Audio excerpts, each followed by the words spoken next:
বাংলা বলছি চ্যানেলটি সাবস্ক্রাইব করুন এবং সমস্ত অনুষ্ঠানের আপডেট পেতে বেল আইকনটি অন করুন।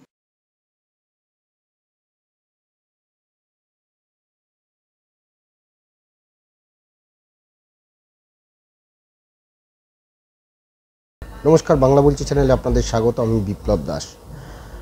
আপনারা জানেন যে রাত পোহালেই এই বাংলায় পঞ্চম দফার ভোট, ভারতবর্ষের আরও অনেক জায়গাতে এই পঞ্চম দফার ভোট হবে। সোমবার সকাল থেকে এই ভোট। আমাদের এই রাজ্যে মোট 7টি কেন্দ্রে এই নির্বাচন রয়েছে। সেই 7টি কেন্দ্রে কি হতে পারে ফলাফল, আগের ফলাফল কি ছিল এবং শেষ পর্যন্ত ভোটের যে লাস্ট ল্যাপ, সেই ল্যাপে কি হওয়ার সম্ভাবনা আছে, আজকে আমরা এই বিষয় নিয়েই আমি আলোচনা করব। আমরা যদি দেখি যে উত্তর 24 পরগনার যে জেলা, সেই উত্তর 24 পরগনা জেলার 2টি কেন্দ্র বনগাঁ এবং ব্যারাকপুরে এবারে ভোট রয়েছে। হাওড়ার জেলার 2টি কেন্দ্র উলবেড়িয়া এবং হাওড়া, এই 2টি কেন্দ্রে ভোট রয়েছে। অন্যদিকে রয়েছে হুগলির আরামবাগ এবং হুগলি শ্রীরামপুর, এই 3টি কেন্দ্রে ভোট রয়েছে। অর্থাৎ হুগলি জেলার 3টি কেন্দ্র, আরামবাগ, হুগলি এবং শ্রীরামপুর, এই হুগলি জেলার 3টি কেন্দ্রে ভোট। মোট 7টি কেন্দ্রে ভোট রয়েছে। এবার যদি আমরা একের পর এক আসি যে এই কেন্দ্রে এইবারে কীরকমভাবে লড়াইটা হচ্ছে দেখুন। এইবারে সব থেকে যদি বলা যায় যে হুগলি কেন্দ্র কিন্তু একটা কি বলবো, 3টে আসন রয়েছে, আরামবাগ, হুগলি এবং শ্রীরামপুর, এবং 3টি আসনই কিন্তু শাসক দলের কাছে তীব্র প্রতিদ্বন্দ্বিতার মুখে পড়তে হচ্ছে। প্রথম হচ্ছে আরামবাগ। যদি আমরা আরামবাগে দেখি, এবারে আরামবাগের প্রার্থী আছেন বিজেপির অরূপকান্তি দিগর, তৃণমূলের মিতালি বাগ এবং সিপিএমের বিপ্লব মৈত্র। এই আরামবাগ কেন্দ্রটি গতবার 2019 সালের নির্বাচনে আমরা দেখেছিলাম যে এখানে বিজেপি প্রার্থী একদম শেষ মুহূর্তে তপন কুমার রায় মাত্র 1000 ভোটে পরাজিত হয়েছিলেন তৃণমূল প্রার্থী অপরূপা পোদ্দারের কাছে। এইবারে এই অপরূপা পোদ্দারকে কিন্তু টিকিট দেয়নি তৃণমূল কংগ্রেস, সেখানে দেওয়া হয়েছে মিতালি বাগকে টিকিট। তো আমরা যদি দেখি যে অপরূপা পোদ্দার গতবারে জয়ী হয়েছিলেন মাত্র 1000 ভোটে, বিজেপি ক্যান্ডিডেট তপন কুমার রায় 1000 ভোটে পরাজিত হয়েছিলেন। এবার অপরূপা পোদ্দারকে কিন্তু টিকিট দেয়নি তৃণমূল কংগ্রেস, সেখানে টিকিট দেওয়া হচ্ছে মিতালি বাগকে।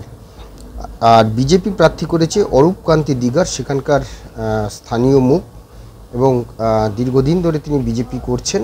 ফলে এবারে কিন্তু এই আরামবাগের লড়াইটি কিন্তু খুব প্রতিদ্বন্দ্বিতার মুখে পড়ছে এবং বলা যায় যে আরামবাগ কেন্দ্রটি কিন্তু এবার তৃণমূল কংগ্রেসের দখলে থাকবে কিনা তা নিয়ে যথেষ্ট সন্দেহ রয়েছে। এরপরে আমরা আসছি হুগলি কেন্দ্রের লকেট চ্যাটার্জি।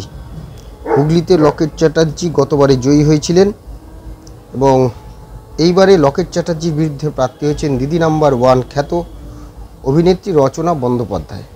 রচনা বন্দ্যোপাধ্যায় এবারে প্রার্থী হয়েছেন, কিন্তু রচনা বন্দ্যোপাধ্যায় প্রার্থী হওয়ায় হুগলি কেন্দ্রে বেশ খানিকটা প্রথম দিকে মনে হলেও যে হয়তো তীব্র প্রতিদ্বন্দ্বিতার মুখে লকেট চট্টোপাধ্যায়কে পড়তে হতে পারে, কিন্তু সেখানে দেখা যাচ্ছে যে যেহেতু লকেট চট্টোপাধ্যায় রাজনৈতিক নন, তিনি অভিনয় জগৎ থেকে এসেছেন। যদিও লকেট চট্টোপাধ্যায়ও অভিনয় জগৎ থেকে এসেছিলেন, কিন্তু তিনি দীর্ঘদিন একটা রাজনীতির ছত্রছায়া ছিলেন, রাজনৈতিক কায়দা কানুনগুলো তিনি বুঝেছেন, তারপরে তিনি নির্বাচনে লড়েছেন। তারা প্রথমে তিনি তৃণমূলে এসেছিলেন, তৃণমূলে বেশ কিছুদিন তৃণমূল করার পর তারপর তিনি বিজেপিতে আসেন, সেখানে মহিলা মোর্চার নেত্রী হন, মহিলা মোর্চার নেতৃত্বে তিনি বেশ ভালো আন্দোলনও করেন। তারপর তিনি 2019 সালে লোকসভা নির্বাচনে টিকিট পান এবং বিজেপি কেন্দ্রীয় নেতৃত্বে চোখে পড়েন, এবং যার ফলে তিনি রাজনীতিটা বেশ ভালোই রপ্ত করেছেন, অভিনয় জগৎটা প্রায় ছেড়ে দিয়েছেন। সেই জায়গাটায় রচনা বন্দ্যোপাধ্যায় এবারে নতুন প্রার্থী, রাজনীতি অভিনয় রয়েছে, পাশাপাশি রাজনীতি। এখন দেখা যে সত্যি সত্যি রচনা বন্দ্যোপাধ্যায় কতটা লকেট চট্টোপাধ্যায়ের সঙ্গে ফাইট দিতে পারেন, কারণ ইতিমধ্যেই আমরা দেখেছি লকেট চট্টোপাধ্যায় এসে যেভাবে মানে হুগলিতে বিভিন্ন রকম তার কথা বা তার মতবাদ ব্যক্ত করেছিলেন। কখনো তিনি দই নিয়ে বলছেন, কখনো তিনি প্রচুর ধোঁয়া দেখেছেন, এত শিল্প সেখানে হুগলিতে, যে মানে তা নিয়ে প্রচুর মিম আমরা সোশ্যাল মিডিয়াতে দেখেছি। তো সেই জায়গা থেকে মানে এমন একটা সময় ছিল যে রচনা বন্দ্যোপাধ্যায়কে প্রায় মুখ বন্ধ করার কথাও বলেছিল তৃণমূল কংগ্রেসের তরফ থেকে। যাই হোক, অবশেষে তিনি খানিকটা হয়তো ওই 10% হয়তো রাজনীতির বিষয়টা বুঝতে পেরেছেন। এখন দেখার যে হুগলির মানুষ রচনা বন্দ্যোপাধ্যায় নাকি লকেট চট্টোপাধ্যায় কার উপর ভরসা রাখেন। তবে ধারে ভারে এগিয়ে কিন্তু লকেট চট্টোপাধ্যায় হুগলির আসনের ক্ষেত্রে। এবার যদি আসি আমরা শ্রীরামপুর আসন, শ্রীরামপুরে 2009, 2014, 2019 তিনবার কল্যাণ বন্দ্যোপাধ্যায় তিনি জয়ী হয়ে এসেছেন এবং তার বিরুদ্ধে এবারে প্রার্থী কবির শঙ্কর বসু সম্পর্কে তার জামাই অর্থাৎ কবির শঙ্কর বসুর শ্বশুর হচ্ছেন কল্যাণ ব্যানার্জি। যদিও তাদের মানে কল্যাণ ব্যানার্জির মেয়ের সঙ্গে তার সম্পর্ক আপাতত নেই, প্রাক্তন হয়ে গেছেন তিনি। তো সেই জায়গাটা থেকে কল্যাণ শঙ্কর বোস এবার বিজেপির প্রার্থী হয়েছেন এবং তা নিয়ে বেশ বিতর্কও হয়েছে। আমরা দেখেছি নানা রকম সোশ্যাল মিডিয়ায় মিমও ছড়ানো হয়েছে, নানা রকম অডিও ভাইরাল হয়েছে। কিন্তু এখানদের আরেক প্রার্থী, বামেদের প্রার্থী দীপশিতা ধর, বাম কংগ্রেসের জোট প্রার্থী দীপশিতা ধর, সে কিন্তু ব্যাপক নজর কেড়েছে এবং সেখানকার স্থানীয় বলা যায় যে স্থানীয় নেত্রী, মানে সেখানকার তার জন্মস্থান সেই জেলায়, এবং দীপশিতা ধরের একটা পারিবারিক বামপন্থী একটা রেকর্ডও রয়েছে সেখানে। তো সেক্ষেত্রে দীপশিতা কিন্তু বেশ প্রচারে ভালোই ঝড় তুলেছেন। এইখানটাতেই কিন্তু তৃণমূলের কাছে একটা বিশেষ করে কল্যাণ ব্যানার্জির কাছে একটা বেশ চাপের বিষয়। কারণ হচ্ছে দীপশিতা ধর যদি, কারণ এই শ্রীরামপুর কেন্দ্রে মুসলমান ভোট একটা অর্থাৎ সংখ্যালঘু ভোট একটা বেশ ভালো সংখ্যায় রয়েছে এবং সেই জায়গাটায় যদি সিপিএম কংগ্রেস মিলে দীপশিতা ধর যদি কিছু ভোট কেটে দেন, অর্থাৎ যদি 3 to 5% ভোট এদিক ওদিক হয়ে যায়, তাহলে কিন্তু কল্যাণ ব্যানার্জি জয় পথে কাটা হতে পারেন এই দীপশিতা ধর। এছাড়া ওখানে আমরা যতদূর জেনেছি যে আইএসএফেরও একটা প্রভাব রয়েছে। এখন দেখার যে এই যে দীপশিতা ধর প্রার্থী হওয়ার কারণে কল্যাণ বন্দ্যোপাধ্যায় জয়ের পথে কিন্তু অন্যতম কাটা হতে পারেন বামেদের প্রার্থী। এরপরে আমরা আসছি উত্তর 24 পরগনার দুটি আসন, বনগাঁ এবং ব্যারাকপুর। বনগাঁ আসনে শান্তনু ঠাকুর তিনি প্রার্থী হয়েছেন এবারে। শান্তনু ঠাকুর গতবারও প্রার্থী ছিলেন, প্রায় 1 লাখের কাছাকাছি তিনি তার জেঠিমা মমতা ঠাকুরকে হারিয়েছিলেন। কিন্তু এইবারে তৃণমূল কংগ্রেস আর মতুয়া কোনো ক্যান্ডিডেটকে রাখেনি বা মতুয়া বাড়ির কাউকে ক্যান্ডিডেট করেনি, সরাসরি বিশ্বজিৎ দাস। আবার এই বিশ্বজিৎ দাসেরও একটা অতীত, বিজেপি অতীত আছে। আপনারা সকলেই জানেন 2021 সালের নির্বাচনে এই বিশ্বজিৎ দাস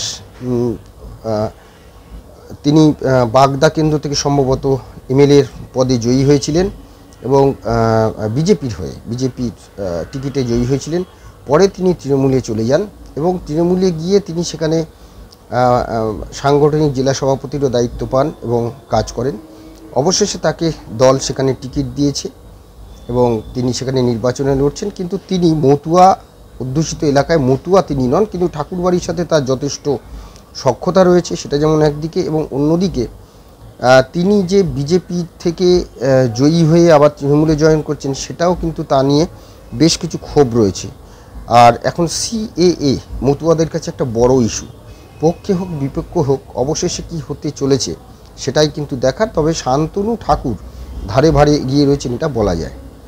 এরপরে আছি উত্তর 24 পরগনার আরেকটি জেলা ব্যারাকপুর কেন্দ্রে অর্জুন সিং বনাম পার্থ ভৌমিক নতুন ক্যান্ডিডেট, নৈহাটির ছেলে, নৈহাটির বিধায়ক এবং এখানে বামেদের একজন হেভিওয়েট ক্যান্ডিডেট দেবদূত ঠাকুর এবং দেবদূত জোটের প্রার্থী, অভিনেতা, সকলেই জানেন বামপন্থী, কিন্তু তাকে প্রার্থী করেছে। কিন্তু প্রথম দিকে মনে হলো এখন বেশ খানিকটা এগিয়ে অর্জুন সিং, কারণ আমরা দেখেছিলাম গতবার প্রায় 15,000-এর কাছাকাছি ভোটে অর্জুন সিং জয়ী হয়েছিলেন, দীনেশ ত্রিবেদীকে পরাজিত করেছিলেন। দীনেশ ত্রিবেদী সেখানে তৃণমূলের ক্যান্ডিডেট ছিলেন এবং অর্জুন সিংকে এটা ক্যান্ডিডেট না করায় তৃণমূল তিনি তড়িঘড়ি বিজেপিতে যোগদান করেন এবং তারপরে আমরা দেখেছি যে উত্তপ্ত ব্যারাকপুর, বিশেষ করে ভাটপাড়া এবং জগদ্দলের কী অবস্থা হয়েছিল। তারপরে তিনি আবার 2022 সালে তিনি ফিরে যান। তো এখন দেখার যে ব্যারাকপুরে পার্থ ভৌমিক এবং অর্জুন সিংয়ের মধ্যে লড়াইটা বেশ জমবে, কিন্তু রাজনৈতিক বিশ্লেষক এবং মতে যে অর্জুন সিংয়ের কাছে পার্থভূমিকের পেরে ওঠাটা এখনও খানিকটা টাফ লড়াই হবে, কিন্তু হয়তো শেষ হাসি কে জিতবে, সেটা অর্জুন সিং না পার্থভূমি, সেটা খুব হয়তো কম মার্জিনেই হবে গতবারের মতনই। এবারে আসছি হাওড়া কেন্দ্রের দুটোই আসন, উলুবেড়িয়া এবং হাওড়া। উলুবেড়িয়া কেন্দ্রটি যদি আমরা দেখি, এখানে সাজদা আহমেদ অর্থাৎ তিনি জয় পেয়েছেন গতবার, এবং সাজদা আহমেদ তার বিরুদ্ধে বিজেপি প্রার্থী অরুণ উদয় পাল চৌধুরী এবং কংগ্রেসের ক্যান্ডিডেট এখানে রয়েছে আজহার মল্লিক। এখানে কিন্তু আইএসএফের একজন ক্যান্ডিডেট রয়েছে। তো এই জায়গাটায় এটাও সংখ্যালঘু অধ্যুষিত এলাকায় বিজেপি কতটা থাবা বসাতে পারে জানি না, কিন্তু কংগ্রেস এবং আইএসএফ যদি এখানে একটা বড় কাটা, এবং তারা কি করে সেদিকেই নজর থাকবে সকলের। এরপরে আমরা আসব হাওড়া কেন্দ্রে কিন্তু প্রসূন ব্যানার্জি বনাম ভূমিপুত্র রতিন চক্রবর্তী এবং আরেক বাম প্রার্থী সব্যসাচী চ্যাটার্জির লড়াই রয়েছে। প্রসূন ব্যানার্জি 2013 সালের উপনির্বাচনে জয়ী হয়েছিলেন, তারপর থেকে তিনি এখানে পরপর প্রার্থী হয়ে জয়ী হয়েছেন। কিন্তু এইবারে প্রসূন ব্যানার্জির বিরুদ্ধে আমরা জানি যে বাবুন বন্দ্যোপাধ্যায়, মমতা বন্দ্যোপাধ্যায়ের ভাই, তিনি প্রথমে বিদ্রোহ করেছিলেন। তারপরে যাই হোক সেই বিদ্রোহ খানিকটা থেমেছে, কিন্তু প্রসূন ব্যানার্জির বিরুদ্ধে এখানে কিন্তু একটা চোরা স্রোত রয়েছে তৃণমূলের মধ্যেই, একটা বিরাট গোষ্ঠীদ্বন্দ্ব আছে, এবং সেই গোষ্ঠীদ্বন্দ্ব মিটিয়ে কতটা কী করতে পারবেন। তবে রতিন চক্রবর্তী তৃণমূলে ছিলেন এবং হাওড়ার মেয়র হয়েছিলেন তৃণমূলের থেকেই। তারপর তিনি গতবার 2021 সালে বিজেপির ক্যান্ডিডেট হন হাওড়া থেকে, কিন্তু পরাজিত হন, কিন্তু এবারে তাকে প্রার্থী করেছে। এখন দেখার যে বামেরা এখানে সব্যসাচী চ্যাটার্জি বেশ পরিচিত মুখ, বিভিন্ন টেলিভিশন চ্যানেলে তিনি বসেন এবং বেশ সুনাম অর্জন করেছেন আইনজীবী, এবং বিভিন্ন মামলায়, রাজ্য সরকারের বিরুদ্ধে বিভিন্ন মামলায় তার ভূমিকাও দেখা গেছে।